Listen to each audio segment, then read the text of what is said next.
us say you are the center of the universe. Okay, let us look at it like this. Okay, if I imagine your globe theory itself, fine. Basically, It's not my globe theory. but your meaning people's globe theory. Okay, whatever. So let us say there are layers on top and layers below, right? In fact, even in the human body, there are chakras above and chakras below, right?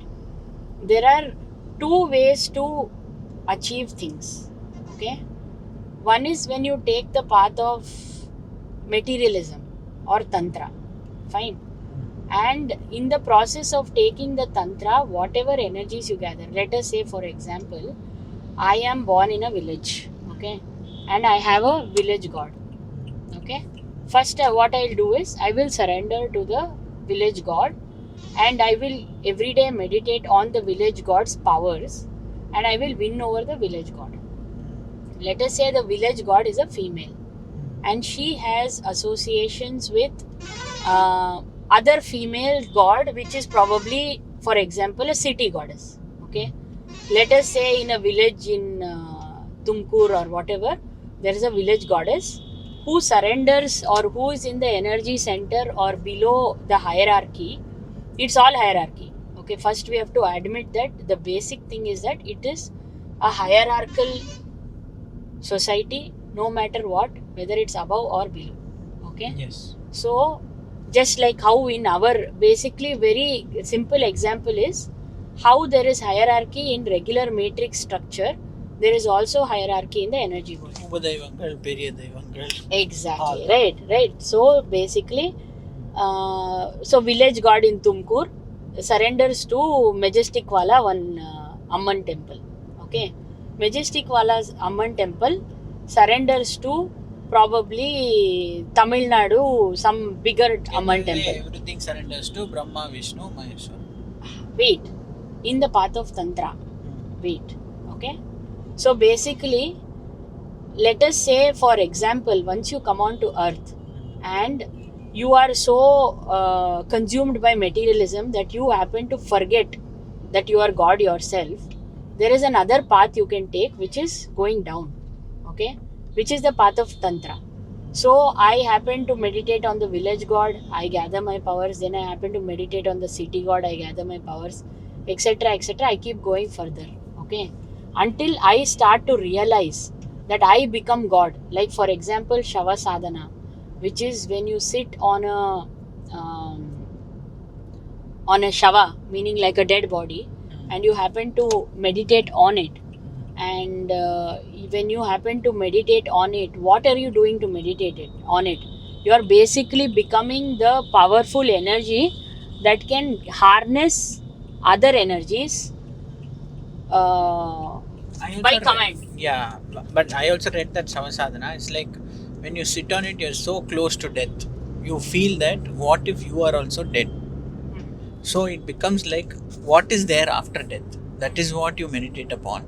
So wherein you do not fear death anymore. That is what is Savasadhana. Then some people are telling it's about actually taking the entire soul's wisdom and taking it upon yourself. So you are basically hijacking that dead person's consciousness and trying to gather all the wisdom that did and take it for yourself. So basically, I'll tell you what I understand out of it, okay? What you're saying is absolutely right. You are after the wisdom of the soul, which you need not go in the materialistic way or the physical way where you go and sit on it and try to gather it, right? If you are only looking for the wisdom, you can access any other soul's consciousness at this moment and accept a download.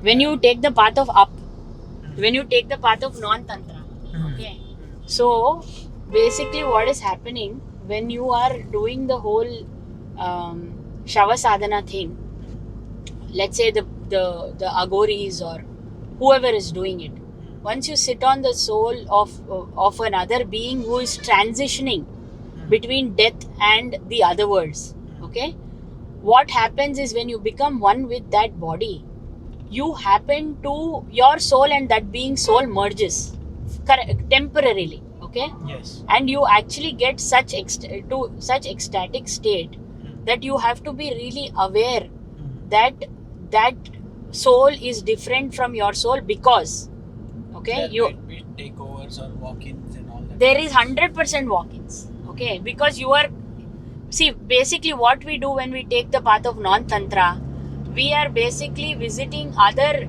lifetimes that we have lived or we have experienced or another consciousness is experiencing at the moment, considering again the basic rule that past, present and future is all happening at the same time, considering that the present moment that is there also holds, let us say this there is a ball, okay, and you think that this is the present moment. I am bringing my awareness back to the present, bringing my awareness back to the present, okay, this is my present moment where I am driving this car. At this current present moment, when I look at my soul which exists within this, which is actually having an experience through this body, it happens so that I can see that there is also a version of me that's walking on the street, there is also a version of me that is driving the lorry, there is also a version of me sitting next to me, for example, okay. So right now when I happen to actually access that moment for some reason, where I happen to see these versions existing in different fragments, I can download the wisdom of that fragment based on this current moment itself, okay. So when you zoom in this present moment of a ball, if you zoom in, you will see that there are so many moments stitching a present moment. So first of all, only focusing on the present moment is something that does not really work at all, because in a present moment that is if you want to evolve as consciousness, if you want to evolve as this journey, this person, this thing, if you want to just live a life and be stress free, anxiety free, basic level stuff, okay, fine. But you are on a journey of consciousness expansion and evolution itself, then you can't really focus only on the present moment, okay. You have to look at all the other moments that exist. So considering that, in this present moment, with a meditative state and a non-tantra, without physical actions and only going within, you can happen to gather your soul fragments from different realities, okay.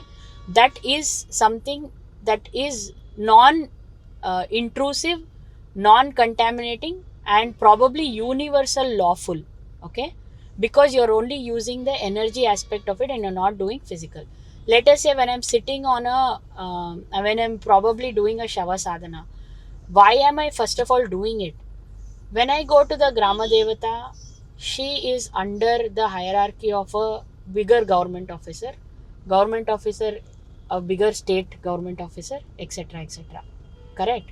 So what happens is that the person who is sitting as the Grama Devata herself is stuck, and she can give you 10% of powers that you gain, then eventually you want 100, then you want 1000, then you want 10,000.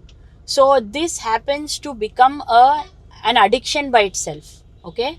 So when you sit on the thing, you happen to become a transitional space where you start harnessing the path between the death and the rebirth, which is almost the astral plane, okay, where when you access the astral plane, there is so many souls, okay, that you can gather, which probably might not be the right fit for you at the moment, okay, but they might be immensely powerful as well, and they all work in exchange, okay. Usually the physical body's exchange is always related to the chakras, okay. Either it is sexual energy, either it is fear, or it is food, okay, and beyond it, it is your intellect sometimes, your wisdom also sometimes, okay, and it is always a breadcrumb exchange situation. Like the Grama Devata will lead you to a certain level, and let us say, for example, you happen to go to the top levels, overpowering a Grama Devata and a state level and a country level, okay, and you forget the Grama Devata. Her energy has all the rights to screw with you left, right, center.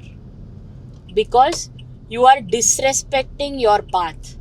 You're disrespecting the space that you started from. But it need not be linear as such, no? You can finish the top one, then come to the lower one and all that, right? In the path of Tantra, it is always linear. In the path of Tantra, or I don't even know whether this word is, can be used as Tantra, because people might take offense as to, there are so many people who are experts in the path of Tantra, okay? I do not mean to offend them. So I can really differentiate it in a different way, okay? So let us say you are the center of the universe, the top level is a direction, the down level is a direction. There are two routes, to awakening and grandeur, okay? So, and by the end of it, you are only learning creation, okay? By the end of it, on earth, we are all here to learn creation. So let us say I take the path of darkness, okay? I take the path of materialism and darkness.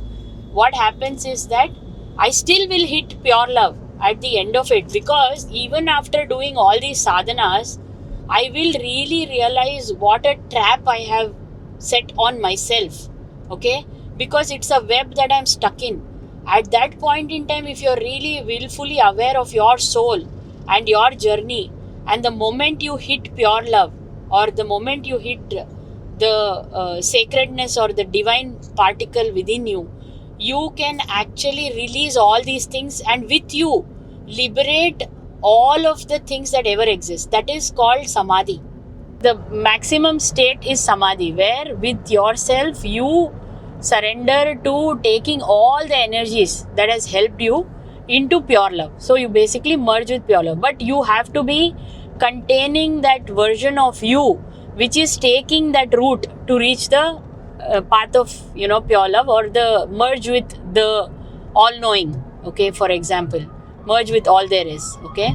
So then what happens in the path of Tantra, it is quite such that we have ventured out into such small levels of acknowledging or indulging in hatred and greed and low frequency activities, that this whole thing called black magic or a negative intention about somebody is become the epicenter to feed these energies to become powerful. For example, again, let's say I go to my Grama Devata and ask her, my cousin brother is fucking around with me and I want your support, and I will do anything that it takes for you to help me. And then I will be guided a few ritualistic stuff, like whatever it is, can be even an animal sacrifice or whatever it is, and I will go happen to do that. So once I do that, this Grama Devata takes out of a chunk of my energy and it stays in that power. It's almost like the bribe system. Let's say we go to a place and we pay a bribe. The person who is in the authoritative state will stay in the authoritative state, but I will get temporary solutions for my issue. And let us say now, to counter this, let us say the cousin brother goes to somebody and he happens to, that the guy is a better astrologer, and he surrenders to a opposite party. Let's say, like however we have parties here, let's say the person is surrendering to an opposite party, and that party happens to be more powerful or equally powerful to the Grama Devata. So then what they say, oh, this person is using her to do it. Now you go to a higher energy above her. So if this is my Grama Devata is something else, then go to the one in the city and they will see to it that this is neutralized. Okay? So basically what happens... That time, don't you think that Grama Devata will again be furious? No. The thing is, when higher order information comes, the Grama Devata has to always agree. Now when you said that when we go straight away to the higher... In the path of up, nothing is a problem. But whereas in the path of, let us say, the Tantra, you can't go straight away up because it is a step-by-step process. Whereas in the path of the inside, the path of the divine, the path of the pure love, you can always go to pure love, and you can always have conversations with all these energies that are coming your way, All coming you're forth. Giving them is pure love only. All you're giving them is pure love, and you are coming from a space of Peace. peace, love, harmony, and you're saying that the God particle in me exists in you as well, and I am only letting you know that this person who is come towards you is actually misusing your power.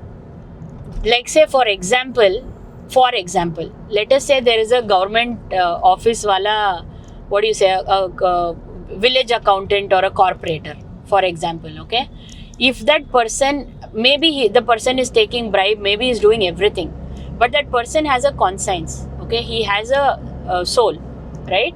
So if he comes to really know that the person who is using him is also misusing, let's say he is giving him bribe to probably harm another being, that person will think twice to get involved, right? Whereas let's say there is somebody who's fierce and powerful and he's come in that path, let's say he's a rowdy himself who's grown to be there, that person will maneuver through it. But then a person who has really worked hard and is sitting in that position, he will not risk his life to lose that position, because it's very important for him to stay there, and it's his hard work that's gotten him there. So considering that, let us say if you're coming from the top and it's like you're directly going to the Prime Minister and telling something in the bottom, right? I know even in the bottom, the like for example a cop situation, a local police station, he will always say no matter if you go to Prime Minister also, you have to still walk through the cop path only. Okay, but in the energy world it does not work like that. In the materialistic world, everybody has a power, everybody stands there. In the energy world, they all as souls succumb to the biggest energy that exists, that is consciousness itself, which is operating on pure love.